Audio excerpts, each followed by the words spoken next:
പഠിച്ചു ഞങ്ങള് 10ാം ക്ലാസ്സിൽ നിന്ന് ഞാൻ പോയല്ലോ, ഞാൻ പട്ടാമിന്ന് പോയല്ലോ. അത് കഴിഞ്ഞപ്പോ പിന്നെ വേറെ കുറെ ഗേൾ ഫ്രണ്ട്സ്.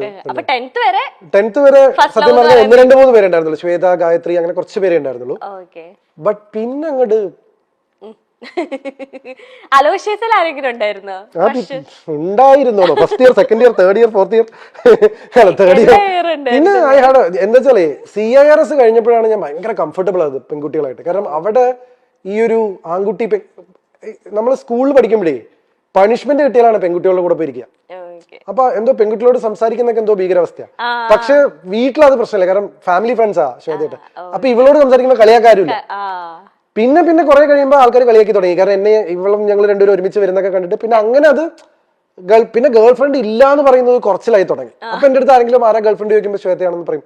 കാരണം ഇത് ഭയങ്കര പ്രശ്നമാണ്, പെൺപിള്ളേരുടെ സംസാരിച്ചതും നടക്കേടാണ്, ഗേൾ ഫ്രണ്ട് ഇല്ല എന്ന് പറഞ്ഞാൽ പ്രശ്നമാണ്. അപ്പൊ അങ്ങനെയൊക്കെയുള്ള ഒരു സ്പേസിംഗ് ആയിരുന്നു. CIRSൽ എന്താന്ന് വെച്ച് കഴിഞ്ഞാൽ ഞാൻ പറഞ്ഞില്ലേ, ബോംബെ ക്രൗഡ് ആയിരുന്നു, കോസ്മോപൊളിറ്റൻ ക്രൗഡ് ആയിരുന്നു, അമേരിക്കൻ സ്റ്റുഡൻസ് ആയിരുന്നു. ഇവർക്ക് ഈ ബോയ്സ് ഗേൾസിന്റെ ഇത് ഭയങ്കര കുറവാണ്. തോളിലൊക്കെ വന്നു കഴിഞ്ഞാൽ ഞാൻ ആദ്യമൊക്കെ വേർക്കുമായിരുന്നു. അത് കഴിഞ്ഞ അലോഷൻസ് പോയപ്പോ എനിക്ക് ഈ ഇൻഹിബിഷൻ പോയി. അപ്പൊ എനിക്ക് ബോയ്സും ഗേൾസ് ഒക്കെ ഒരുപോലെ. അങ്ങനെ ഞാൻ കൂടുതൽ പെൺകുട്ടികളോട് കംഫർട്ടബിൾ ആവുന്നത്. ലൈക്ക് എപ്പോഴും എനിക്കൊരു പ്ലസന്റ്നെസ് ഉണ്ടായിരുന്നു. പക്ഷെ അതും കൂടെ കഴിഞ്ഞോട് കൂടിയിട്ട് പിന്നെ ഫ്രണ്ട്സും ഗേൾസും ലവും ഒക്കെ അത്രയാണ്. ഞാൻ കമ്മിറ്റഡ് റിലേഷൻഷിപ്പിലായിരുന്നില്ല കേട്ടോ. ലൈക്ക് അത് ഞാൻ എടുത്ത് മുമ്പും പറഞ്ഞിട്ട് ഇപ്പോഴും പറഞ്ഞിട്ട്, ലൈക്ക് അങ്ങനെയായിരുന്നെങ്കിൽ എന്റെ കല്യാണം എപ്പോഴേ കഴിഞ്ഞേ. Like I was always in A confused space. ഈ കുട്ടിയാണോ, ഈ കുട്ടിയാണോ, ആ കുട്ടിയാണോ, ഈ കുട്ടിയാണോ, എന്തൊക്കെ സംഭവിക്കുന്ന ജീവിതത്തിൽ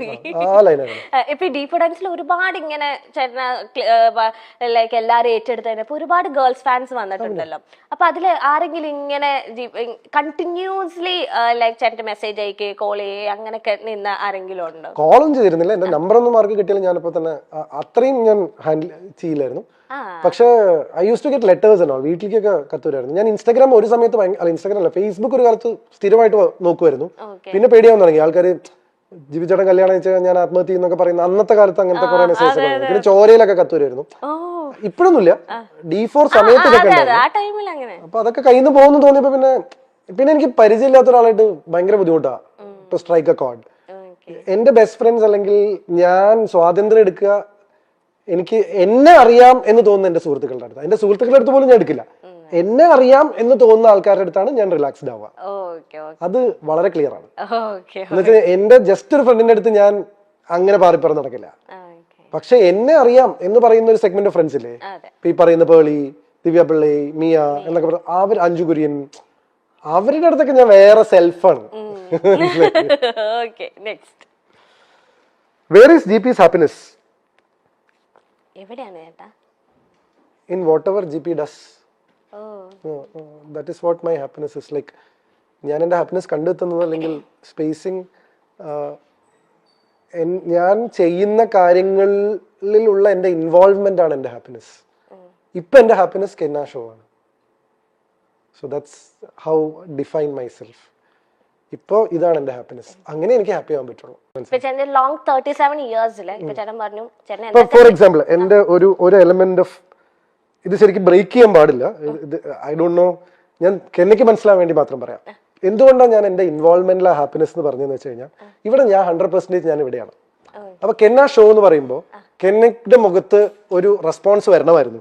പക്ഷെ കെന്നയുടെ ചെവിയിൽ ഒരു ഇൻസ്ട്രക്ഷൻ വന്നുകൊണ്ടിരിക്കുകയായിരുന്നു ഞാനിത് പറഞ്ഞപ്പോ. മനസ്സിലായോ? ഇത് എന്റെ ഇന്റലിജൻസ് കൂടിയാണ്. ഇതിപ്പോ എങ്ങനെ ജിപിച്ചേട്ടൻ മനസ്സിലാക്കിയെന്ന് കെന്ന ആലോചിക്കും. ഇത് പറഞ്ഞപ്പോ കെന്നയുടെ മുഖത്തൊരു തെളിച്ചം വന്നു. ഇതാണ് ഒരു അവതാരകനായിട്ടുള്ള ജിപിയുടെ ഹാപ്പിനെസ്. മനസ്സിലായില്ലേ? എന്ന് വെച്ച് കഴിഞ്ഞാൽ അത്ര അറ്റൻറ്റീവ് ആണ് ഞാൻ ഇവിടെ ഷോയില്. എന്ന് വെച്ചാൽ കെന്ന ഷോ എന്ന് പറഞ്ഞു കഴിഞ്ഞപ്പോ എനിക്കറിയാം എന്റെ ഓഡിയൻസിൽ നിന്ന് ഒരു റെസ്പോൺസ് വരുന്നു. അത് വരുന്നില്ല, എന്തുകൊണ്ട് വന്നില്ല? അപ്പൊ കെന്നയ്ക്ക് എന്തോ ഒരു ഇൻസ്ട്രക്ഷൻ കിട്ടിയിട്ട് പുറത്തുനിന്ന്. ആ ക്വസ്റ്റ്യൻ ആണ് അടുത്ത് കെന്ന എന്റെ അടുത്ത് ചോദിക്കാൻ പോകുന്നത്. Is this long 37 years? ചോദിച്ചോളൂ. ഇനി ഞാനൊന്ന് ചോദിക്കണ്ടല്ലോ. സ്റ്റേറ്റ് അവാർഡ് അവതരണത്തിൽ കിട്ടാൻ എളുപ്പമുള്ള കാര്യമല്ല. ഞാനൊരു ദിവസം ഇങ്ങനെ കേട്ട് പകച്ചു പോയി എന്നൊക്കെ പറഞ്ഞു. അല്ല, this is A tip for you as A anchor. മനസ്സിലായില്ലേ? ഇതൊരു ഇത് this is my happiness. This is GP's happiness. അതാ ഞാൻ നിങ്ങളെ ടെക്നിക്കാലിറ്റി ഞാൻ ബ്രേക്ക് ചെയ്യണോന്ന് വരെ ഞാൻ ഇപ്പൊ ചിന്തിച്ചു. കാരണം നിങ്ങളുടെ ചെവിയിൽ ഒരു ഇന്നിയർ ഇരിക്കുന്നുണ്ടെന്ന് പ്രേക്ഷകർക്ക് അറിയില്ല. പക്ഷെ this is A content for you. ഇത് കെന്ന ഷോയുടെ ഒരു കണ്ടന്റ് ആണ്. വേറൊരാൾ ഇവിടെ വന്നിരുന്നത് നിങ്ങൾക്ക് ഇങ്ങനെ ഒരു സാധനം പറയില്ല.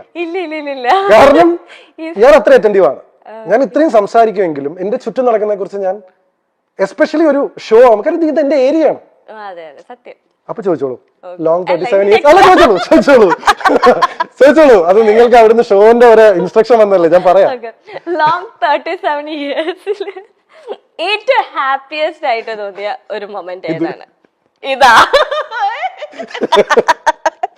ഇത് പറയല്ലേ വേറെ പറ.